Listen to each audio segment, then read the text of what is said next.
So, after last week when I made a whole video discussing what happened with Kai Havertz, whether I think we'd find our solution, who was to blame, a man stepped up from out of nowhere, and I was holding out for a hero, and that hero's name was Mikel Merino. I mean, I don't think anyone could have expected. Obviously, he was touted as a player who could fill in due to his height, due to his, you've seen him put some. I mean, I think as a non-attacker, he's got like the most XG per 90 for any player, I think. And he showed that in that game against Leicester. I mean, a lovely header, a really good finish from Trossard's cross.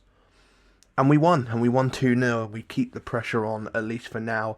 Liverpool obviously having to play against Villa, I think, tomorrow, as this video goes up, and then City at the weekend. If they drop any points and we can stay like at least there or thereabouts, then when you get the Sakas and Martinelli's back, you never know.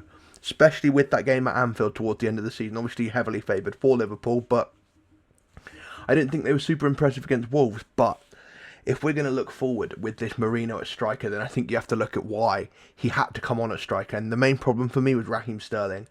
I mean, really, he was just absolutely appalling against Leicester. Every time he got the ball, it felt like he was just a drain in our attack. The ball would go to him, and you'd be like, okay, well, we'll wait, we'll reset, we'll get on our next attack. Whereas, every time we went up the right-hand side, Ethan Nwaneri, 17 years of age, absolutely fantastic footballer.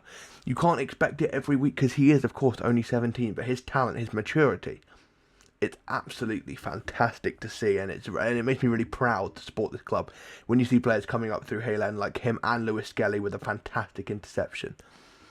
Just truly terrific to see, to be honest with you. I think you have to give Mikel Arteta some praise as well, because obviously Merino was touted, but you have to have the balls to think, oh, my attack's not working and play him. I know a lot of people get on Arteta's back, but you have to praise him, because I thought tactically he was still pretty good against Leicester. I think the fact it was 0-0 was purely down to the fact that our attacking players are just not good enough. I mean, Trossard when he moved out to the left was far better. Another reason why Sterling should not be starting West Ham this weekend. So yeah, I think Merino has to start up top. I mean, the team needs to start, obviously.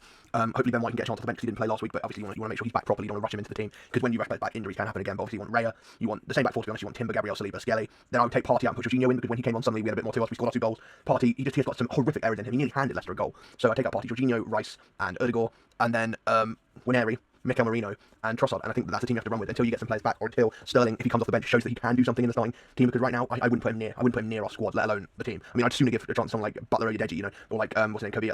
Surely these youngsters can't be worse than what Raheem Sterling brought to us in that last game, because it was abysmal.